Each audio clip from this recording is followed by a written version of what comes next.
Olá, meus amigos, mais uma aula de economia. Princípio 7. A produção de um país é proporcional ao padrão de vida do país. Vou separar essa questão em dois momentos, tá? Para você ter muito cuidado com esse tipo de questão, porque isso é uma questão muito polêmica e muito discutida, sobretudo nos meios econômicos, né? Então eu vou explicar mais ou menos o que você deve levar para a prova e algumas discussões que você deve ponderar na hora da sua questão. Vamos lá, devagarzinho. A produção de um país é proporcional ao padrão de vida no país. Essa afirmação faz todo sentido, porque pensa, quanto mais um país produz, ou seja, quanto mais produtos e serviços ele transforma e agrega valor, melhor vai ser o padrão de vida desse país. Isso é uma questão lógica, né? Então, se no meu país eu estou produzindo bastante, vendendo para o mundo, eu estou gerando maior carga tributária, eu estou gerando mais emprego, se você chegar num tal nível de emprego que eu consiga, né, alocar todas as forças produtivas o mais eficiente possível, de certa forma eu consigo alavancar também os salários, enfim, tem toda uma questão. A verdade é essa, leve essa verdade contigo para o concurso. A produção de um país é proporcional ao padrão de vida do país. Isso é um fato inegável. No entanto, existe muita discussão dentro da academia qual seria a melhor forma de analisarmos essa produtividade ou essa produção de um país. A mais conhecida que nós temos, por óbvio, é o PIB, né? Produto Interno Bruto, que nada mais é que toda a produção de um país produzida, até um pleonasmo, né, por um determinado período de tempo.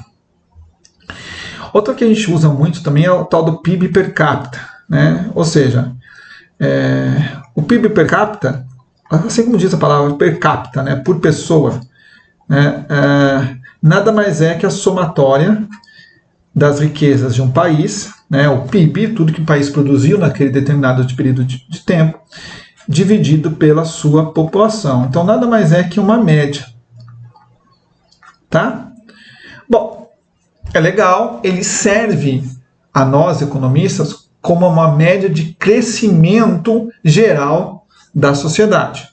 No entanto, talvez ele não seja uma medida tão eficaz, porque ele é uma média, né? Assim como você estuda em estatística, números muito longes, muito distantes, você causa uma distorção. Um exemplo que eu gosto de olhar, sempre fazer é o seguinte: imagine que eu estou numa sala do ensino fundamental, sei lá, 7º, 8º ano, né? A maioria da altura dos alunos ali, 1,50, 1,60, né? Mais alto talvez 1,70. Falaria para vocês qual é a média dos alunos, da altura dos alunos. Sei lá, 1,65. Mas, se eu chegasse e falasse assim, beleza, agora eu vou colocar esses 2 jogadores de basquete aqui, de mais de 2 metros, 2,10 m, 2,15 m, eu vou distorcer a minha média. Mas necessariamente essa média vai expressar a minha realidade? Não necessariamente, tá? Pode haver uma concentração, que é o caso dos nossos jogadores de basquete, toda a altura está concentrada ali. A riqueza é a mesma coisa, você pode ter gente com uma grande riqueza e gente muito pobre, e talvez essa média não retrate bem. Isso é bom ou ruim? Também cabe uma discussão. Porque, por exemplo, um país onde você tem uma baixa concentração de renda são geralmente os países pobres. Cuba, por exemplo. Você tem uma média ali de riqueza, uma discrepância entre os mais ricos e os mais pobres muito baixa. No entanto, todo mundo é pobre. Ao passo que países, por exemplo, vamos fugir do óbvio das discussões, ao passo que países como as economias nórdicas ou a própria Austrália, você tem uma grande desconcentração, né? A renda é uma grande concentração, uma grande concentração de renda em algumas pessoas. Tem gente com muito dinheiro, bilhões e bilhões de dólares, como também tem gente também que é pobre. Só que a qualidade de vida nesse país é muito melhor do que Cuba, por exemplo. Então tudo isso é muito discutido, isso é tudo muito, muito complicado a gente analisar superficialmente. A verdade que você deve levar para a prova é que a produção de país é proporcional ao padrão de vida do país, ou seja, a produção ela mostra. Como vai ser medida, aí cabe discussão. Por isso eu trouxe o seguinte exemplo. 2011, analista legislativo para nós economistas. Acerca dos indicadores brasileiros contemporâneos de desenvolvimento econômico e social e das desigualdades pessoais e espaciais de renda e de riqueza, julgue o item seguinte. O PIB per capita, essa opção de PIB per capita, é um bom indicador de distribuição de renda. Opa, lembra que eu disse? Aqui há um grande problema, há muita discussão se o PIB per capita é um ótimo indicador. Ele pode indicar, por exemplo, tendências,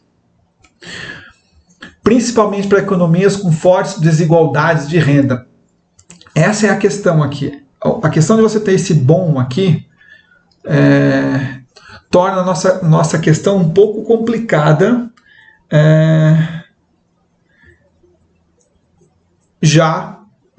de você colocar como correta, tá?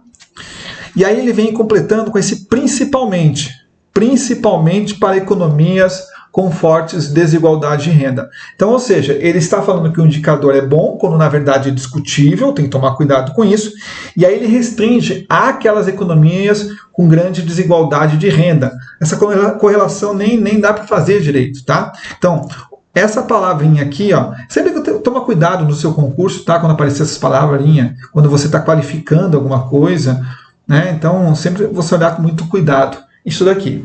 Portanto, essa questão está errada. Não é um indicador, não é um bom indicador. Se colocasse ruim também não era. Tem que tomar cuidado, dependendo da análise, enfim, você tem que olhar com certa ponderação. E esse principalmente também não funciona bem aí, né? Fica claro que a nossa questão está errada. Até a próxima.